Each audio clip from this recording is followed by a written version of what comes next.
adventures of G.I. Joe in Marvel Comics. Go, Joe! Hello everyone, I'm Forum BX257, your friendly neighborhood 1980s G.I. Joe reviewer, and today I'll be taking a look at the old Marvel comic titled G.I. Joe spin-off, G.I. Joe Special Missions, issues 15 through 21, originally published between November of 1988 to May of 1989. During this time, the Special Missions series was actually monthly instead of bi-monthly as it was previously. And I'll be taking a look at the reprints through IDW's trade paperback Volume 3. Now, these issues continue and conclude the Agent Esterhazy mission story arc, the only story arc within Special Missions, as well as this has a few first appearances of some interesting characters. Now, the stories, I do have to warn you, the stories in Special Missions were a bit more darker and more serious in tone than the regular G.I. Joe title. And while back in the 80s, the comics didn't have any particular wording on them, or they actually shared the same shelf space as the regular title, IDW has put a parental advisory warning on these trade paperbacks. So if you're a younger reader looking to purchase it, or if you're a sensitive reader, you might want to keep that in mind.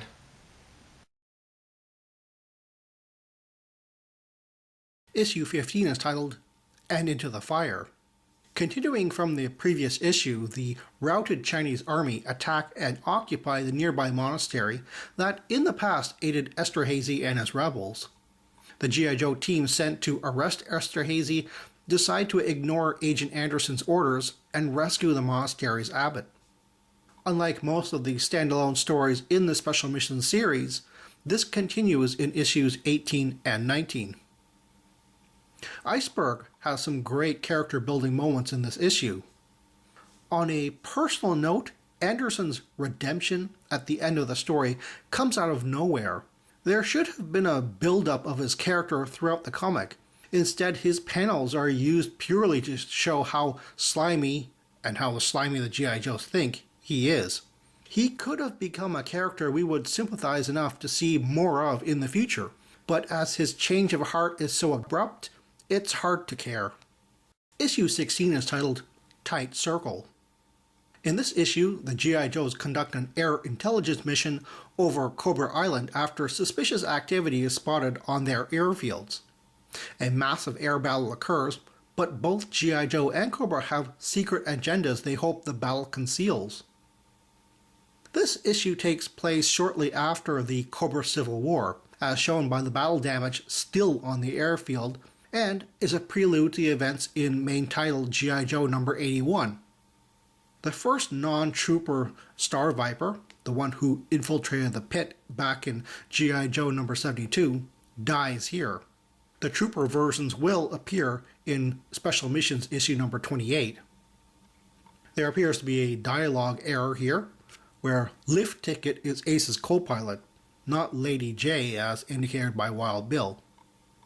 This is an odd choice for an air interception. There are 4 ground support craft, 2 stratospheric bombers, and a spacecraft.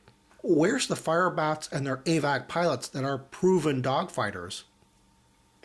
While there is a running joke about the Joes not remembering Ghost Rider's name, a sly way writer Larry Hama had not to infringe on Marvel Comics' supernatural character, he does make a valid point here.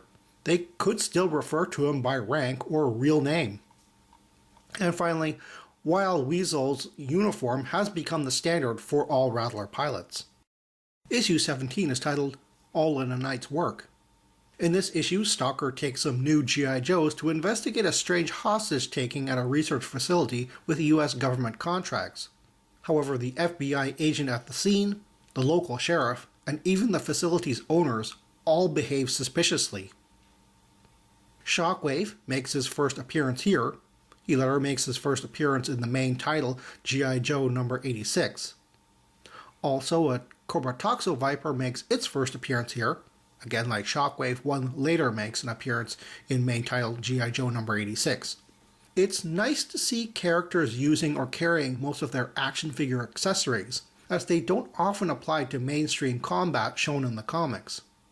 There is a dialogue error here where Sneak Peek is referred to as Lowlight, or perhaps it's an art error as Lowlight really is in this issue, in one panel way in the background. There is an art error here where Scrap Iron, in his scientist disguise, is missing his glasses he put on earlier, but it's back on his face later in the page.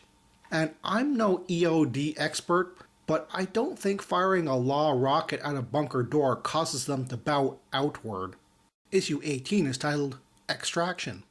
In this issue, after the events of issue 15, the G.I. Joes make their way out of hostile territory to an extraction point.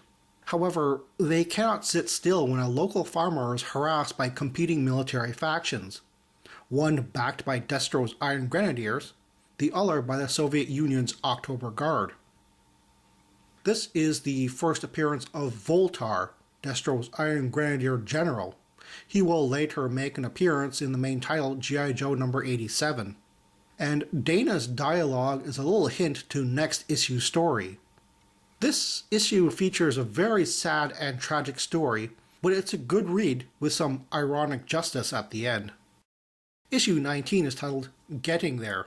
In this issue, a G.I. Joe Tomahawk crew travel over hostile territory to retrieve the G.I. Joes from the Esterhazy mission. Their biggest problem to getting to their teammates, besides crossing two hostile airspaces, depleting fuel along the way. This concludes the 4-issue Esterhazy mission story arc started in issue 14. This issue's action occurs at the same time as issue 18, but is shown from the point of view of the arriving G.I. Joes. We also find out the fate of the 2 missing Soviet Hind helicopters, briefly mentioned by Dana in the previous issue. In contrast to the previous issue's tragic, violence-filled story, this has a great amount of tension-relieving humor between the action. In fact, no one dies in this issue. Issue 20 is titled Snowblind. In this issue, the G.I. Joes keep tabs on the October Guard, running a mission in the Arctic Circle, when suddenly Cobra shows up. Can the outgunned G.I. Joe and the undermanned October Guard team up to find out why a powerful squad of Cobra Wolves is there? The end battle scene reminds me of the 1985 G.I. Joe cartoon episode Cobra Stops the World, where Torpedo shoots a harpoon into an underwater base's open missile tube, causing a chain reaction of explosions inside, ultimately destroying the base. You can tell the Cold War was thawing by 1989, as this was the first time the G.I. Joes and the October Guard teamed up without an ulterior motive. The Techno Viper is so panicked, he makes his own typo here. That should say ski missile, not sky missile. Issue 21 is titled The Lower Depths. In this issue, Tunnel Rat takes a team of G.I. Joes into the New York sewers to discover what is in strange canisters Cobra has left behind. However, Cobra isn't quite finished in the sewers, and the G.I. Joes are aided by a homeless veteran when a firefight breaks out. This is the first appearance of Spearhead and his Bobcat Max. They never appear in the main title. When Tunnel Rat refers to Alice in Wonderland, Airtight thinks he's referring to The Honeymooners and then television show Alice, based on the movie Alice Doesn't Live Here Anymore. While it's easy to dismiss this issue as being lighthearted, the subplot of Sergeant Gamble, who feels abandoned by the army, is very powerful and sadly still relevant today. Well, that's all the time I have right now. Please check out my Facebook page for more information and behind-the-scenes photos for these reviews. Thank you for watching this video, and stay tuned for next time to see another 1980s G.I. Joe toy review. See you then.